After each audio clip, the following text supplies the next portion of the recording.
صاحبي ارتبط. طب اقول له ايه؟ اقول له ايه بالله؟ وانا كل ما اصحى ببقى زي الجمل واقف في صحراء معاكي، مش عارف ايه اللي ممكن يعمله لو يوم عطش او جاع. ساعتها بس بيبقى فيه حلين: هيسيب في نفسه الاحتياج يقتله، او يجي ليكي فتأكليه اوجاع. مش عارف افضل تاني ولا امشي. كل الشوارع زي قلبي تمام، سهرانة تبكي من الفراق فاضية، وانا لسه بسرح في الخيال وافتكر مسافات طويلة مشيتها وياكي.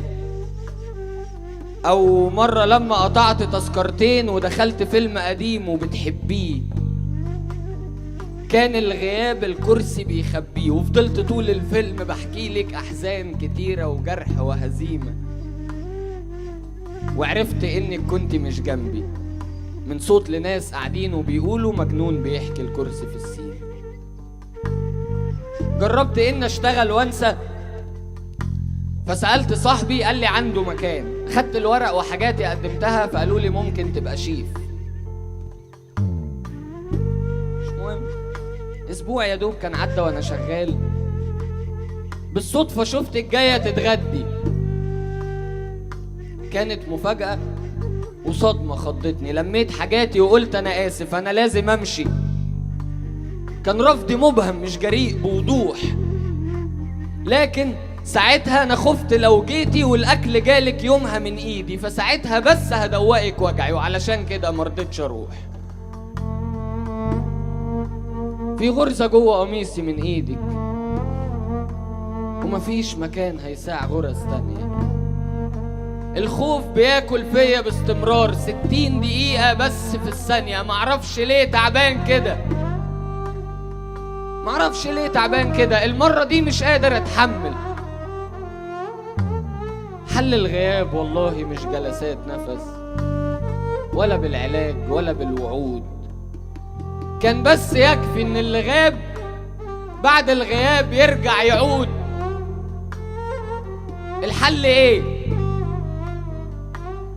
الحل ايه وانا لسه كل ما ابص في مرايه بلاقيكي واقفه تسرحي شعرك فاضحك؟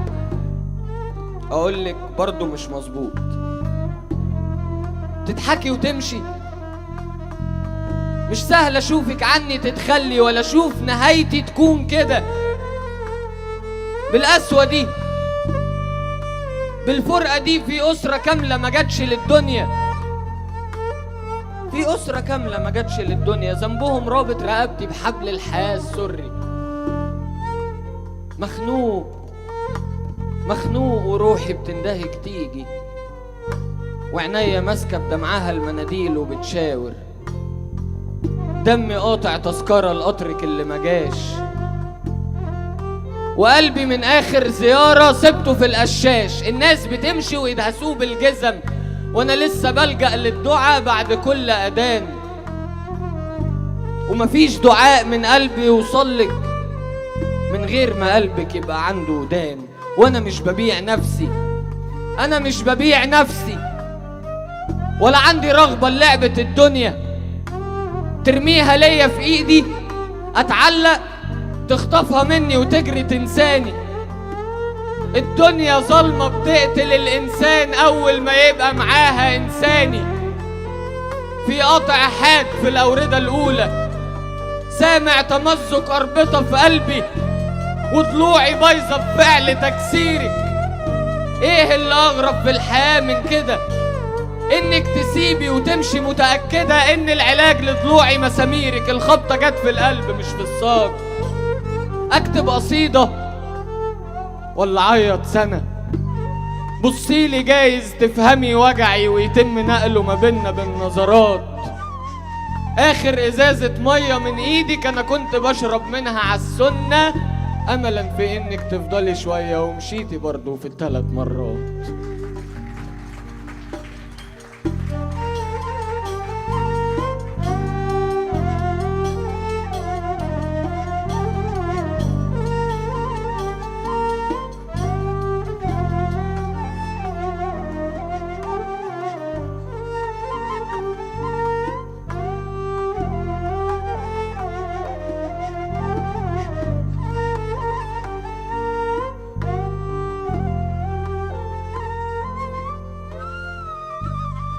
بدخل كافيه المعمورة يوميا، وكل مرة يسألوا عنك فاكدب عليهم وبقول لهم جاي. السكة واقفة وعذرها معاها. من يومين قاعد هناك بفتكر علبة سجاير جبتها لي كادو، او لما كنت بتوصفي البلاتو ولقيتني تايه بين كراسي الناس عمال بلف عليكي مش لاقي، فطلبت شيكي وقبل ما اتحرك دفعت قلبي ما خدتش الباقي. سبتيني بغرق عادي قدامك وفضلت واقفة بمنتهى القسوة.